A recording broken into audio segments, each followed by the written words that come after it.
안녕하세요, 김주현입니다. 반갑습니다. 오늘은 24번째 시간입니다. 교육훈련은 이래서 꼭 필요합니다 라는 주제로 말씀드리도록 하겠습니다. 교육훈련이라는 용어부터 어떤 의미가 있는지 말씀을 좀 드릴 텐데요. 직원들의 능력을 직접적으로 또는 간접적으로 향상시키는 활동을 교육훈련이라고 합니다. 그 중에서 이제 교육은요, 이해력 또는 지적 활동 이런 것들을 통해서 지식이나 기능을 습득하는 그런 활동이고요.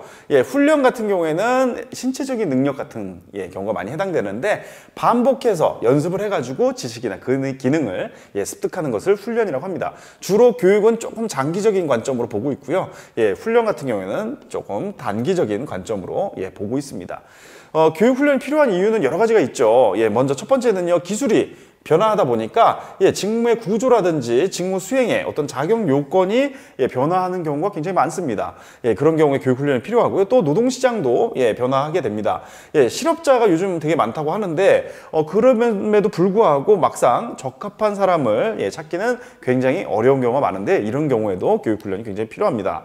또 직원들의 욕구도 굉장히 많이 변하고 있습니다. 과거에는 한 직장에 평생 이렇게 다니는 경우들이 많았는데, 지금은 좀 그런 현상들이 많이 사라졌잖아요. 그래서 직원들도 이제 직업적인 그런 안정감을 좀 갖기 위해서, 또 장기적으로 성장을 하기 위해, 자신의 경쟁력을 높이기 위해서 교육훈련이 계속적으로 이루어지기를 굉장히 많이 바라고 있습니다. 그래서 교육훈련을 도대체 어떻게 하는가를 보면은, 먼저 조직 차원에서 이렇게 목표를 설정을 합니다. 그렇게 했을 때 이 목표를 달성하려면 현재 우리한테는 이러한 여러 직원들이 있는데, 이 직원들의 수준이 이 정도로 좀 올라가 줬으면 좋겠다라고 하는 교육훈련상의 목표를 설정하게 됩니다. 이런 목표가 설정이 되고 나면요, 교육훈련 프로그램을 설계하고 개발을 하게 됩니다. 거기에는요, 어떠한 교육 내용으로 할 것인가, 또 피훈련자 누구를 대상으로 이러한 교육훈련을 할 것인가, 또 어떠한 방법, 이런 강의식 방법을 할 것인지, 액션 러닝을 할 것인지, OJT로 할 것인지, 이러한 교육 기법들은 뭘로 할 것이고, 또 교육훈련 실시자, 일반적으로 뭐 강사 같은 사람들이 될 텐데, 어떤 사람이 와서 이러한 내용으로 어떻게 교육훈련을 실시를 할 것인지, 이런 것들을 좀 정하는 것이죠. 그러고 난 다음에 이러한 교육훈련이 잘 되었는가 안 되었는가 평가를 하는 것입니다. 그래서 우리가 처음에 교육훈련을 하겠다라고 했을 때 이렇게 목표를 설정하잖아요. 근데 실제로 해봤더니 한 요 정도 실적을 달성을 하더라. 그때의 갭, 이 차이에 대해서 확인을 하는 거죠. 그렇게 한 다음에 어떻게 이거를 그러면 수정해가지고 이 목표를 다음번에는 달성을 해야겠구나라는 것들을 하는 것이 바로 교육훈련에 대한 평가라고 볼 수 있겠습니다.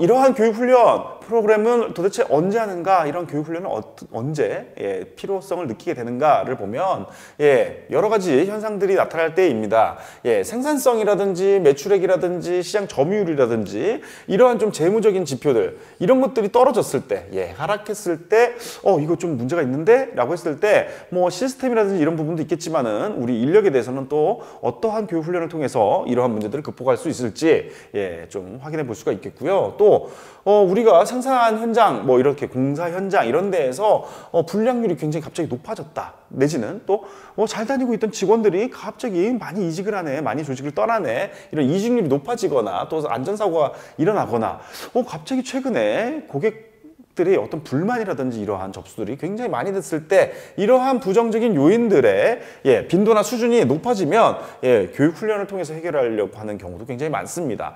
또 정부에서도 다양한 법을, 새로운 규제, 이런 법들을 공표하는 경우가 있는데, 이런 경우에도 교육훈련이 필요하고요.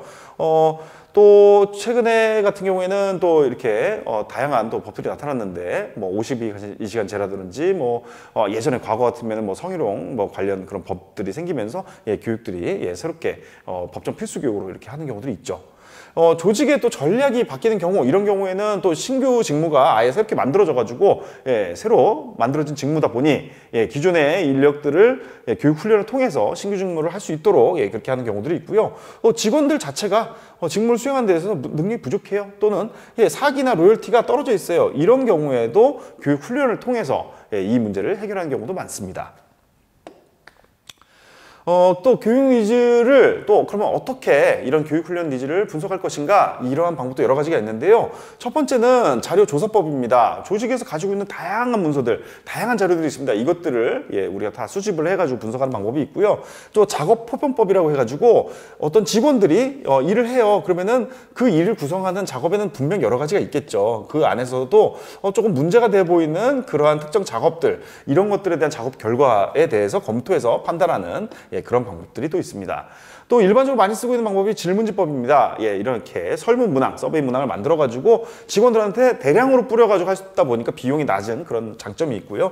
또 이것도 많이 씁니다. 면접법. 우리가 뭐 FGI라든지 이런 1대1 인터뷰 이런 것들을 통해서 하는 방법은 면접을 하다 보니까 아주 구체적으로 깊이 있는 내용들까지 파악할 수 있다는 장점이 있고요. 또 전문가 자문법이라든지 델파이 기법 이런 것들이 있는데 조직의 내외부에 이 교육훈련과 좀 관련된 그러한 전문가들 도움을 받아서 이들이 과연 교육훈련 내에서 어떻게 생각하는지, 어떠한 필요가 있다고 생각하는지, 어떤 내용을 하면 좋을지 이런 것들을 자문해주는 그런 방법이 있습니다. 오늘은 여기까지입니다. 24번째 시간이었고요. 다음 시간에는 더욱 유익한 내용으로 찾아뵙도록 하겠습니다. 감사합니다.